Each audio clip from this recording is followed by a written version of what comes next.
It's a happy homecoming from the coast of Haiti to the comforting shores of the Maritimes. The story tonight, live at 5. Now, from the ATV News Center at every city and town in the Maritimes, this is the ATV Evening News, live at 5. Good evening. It is Wednesday, October 19th. I'm Nancy Regan. And I'm Paul Meunier, and welcome to the midweek edition. Here's what we're working on tonight. I'm Alan Johnson on the bottom of what used to be one of Moncton's biggest duck ponds. These ducks, though, aren't the only Maritimers worried about their winter water supply. We'll show you why coming up on Live at 5. I'm Peter Ryan in Lamec in northern New Brunswick. The dry conditions throughout the province are beginning to take their toll, including right here, where there's a water crisis. I'll have more in just a few minutes. I'm Heather Proudfoot in Dartmouth. Oh no, more water woes in this city. Dirty water revisited later in the show. And would you know if your child had trouble hearing? Dr. Stuart Cameron with some warning signs and what can happen if you don't discover hearing problems early. Also ahead tonight, a new theater season begins in New Brunswick, while in Halifax there's talk of a new downtown arts center. We've got the details tonight. All this and much more ahead on the midweek edition of Live at 5. Right now, here's Steve Murphy working on the ATV Evening News at 6. Steve. Right you are. Coming up at 6 o'clock tonight, an ATV exclusive. Is it another case of high-level conflict of interest? The I-Team investigates allegations of conflict. Could be another blow for the John Savage government. You'll hear it exclusively tonight at 6. And also on the Evening News tonight, the hunting season. Could be a casualty of the fires burning in New Brunswick tonight.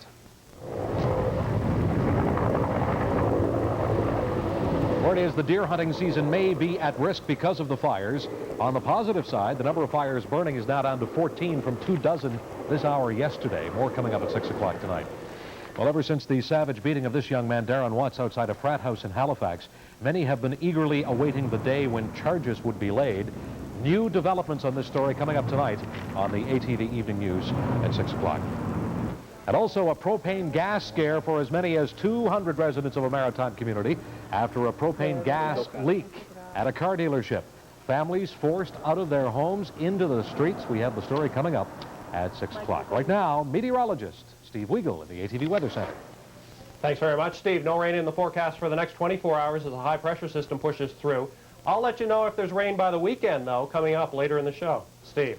Okay, weather at 5:30 at 6 o'clock. All the day's top stories, including the gamble that didn't pay off. They gambled and rolled snake eyes. So what is next for this historic Halifax hotel? Well, the people who used to work at the Halifax Hilton are among those with a great deal at stake here. We have their story coming up tonight on the ATV Evening News at 6. Right now, back to Live at 5. Here again, Paul and Nancy, guys. Thanks, Steve. And first at 5 tonight, is there a water crisis looming in the Maritimes? Well, from forest fires to dry wells, there's no shortage of evidence as to how dry our region has been this year. ATV's Alan Johnson's been looking at how the lack of rainfall is affecting both country and city dwellers today and joins us now live from the kitchen in Moncton. Alan. Well, Paul, you know, as many of our viewers probably know, this has been one of the driest years in a long time. And if any of our viewers are looking for proof of it,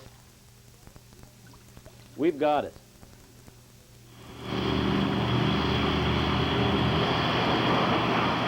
We take it for granted, but this year water is at a premium. This map shows maritime locations with 2 numbers beside each community. The white number shows normal rainfall for July, August, and September. The yellow figure shows what we've actually received. The map shows the driest areas in red. But if maps don't convince you, take a look at this. It's the Turtle Creek Reservoir supplying Greater Moncton. Normally, the water for the Turtle Creek Reservoir would be up to my neck and flowing over this concrete spillway. But as you can see, I'm standing where thousands of gallons of water would normally be. And as you peer off to my right, you can see nothing left of the water supply here, except maybe a puddle about 5 centimeters deep. And around the corner, the main reservoir is only marginally better, 12 feet below where it should be. 14 feet is sort of the number that we say, hey, we're getting very concerned about it, and we're fast approaching it. So we could be looking at restrictions in another week or 2? Yes, that's a good possibility. If we don't get any rain, it'll be a couple of weeks, we'll be into restrictions for sure.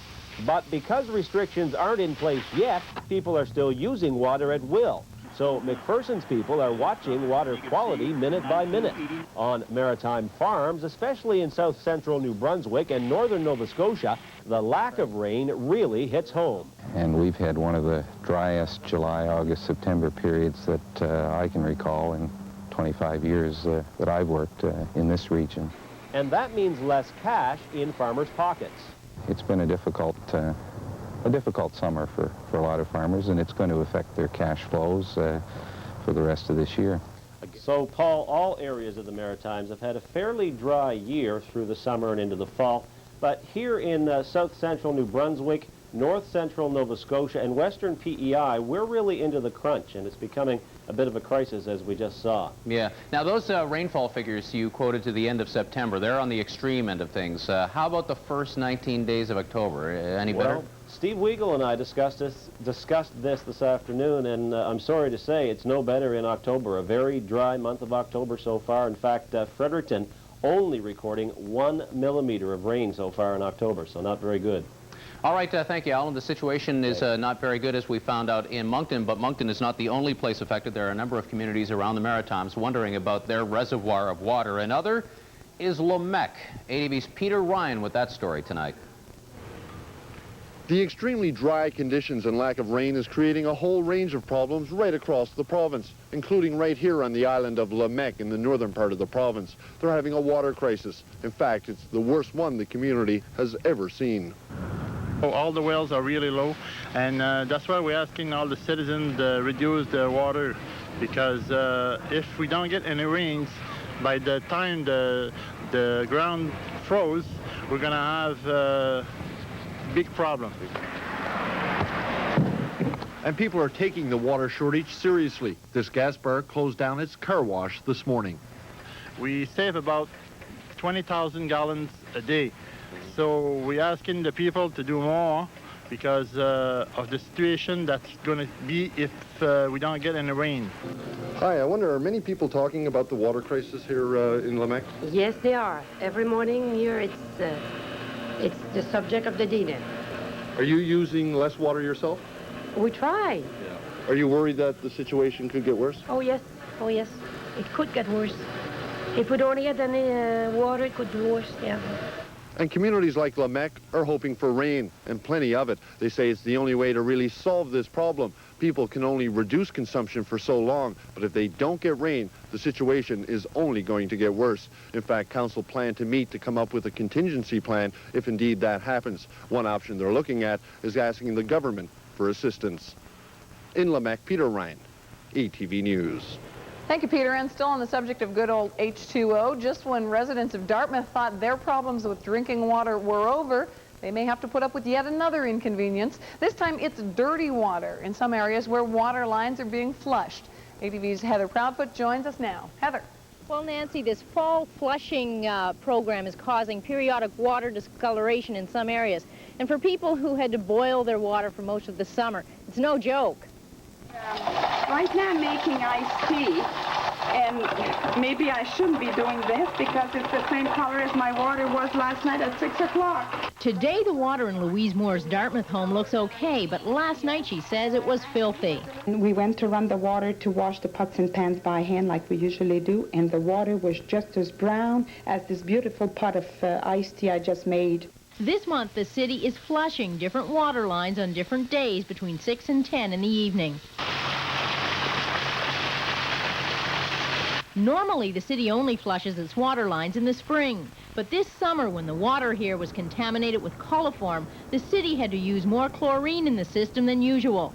The operations manager says that, in turn, caused more iron and manganese to build up in the lines. That's what they're flushing now. It is not, a health concern, but definitely you shouldn't drink quantities of it if you can avoid it at all. Well, this problem was exacerbated by the summer trouble. Sediment buildup like this in older water lines is a growing problem for many cities, not only Dartmouth. So is this the buildup that you're talking about in here? Later this fall, Dartmouth is starting a program to, bit by bit, clean and reline the pipes so they look like this. However, that's small comfort for those who run this laundromat. With the dirty water, it soils the clothes, and we don't have any notice that it's going to happen, so it's already, the damage is done before we can do anything about it. And residents say they're tired of the water problems. When Louise paid her last water bill, she made it very clear she's not happy with the city. I told them this should be a shame to even collect us our water.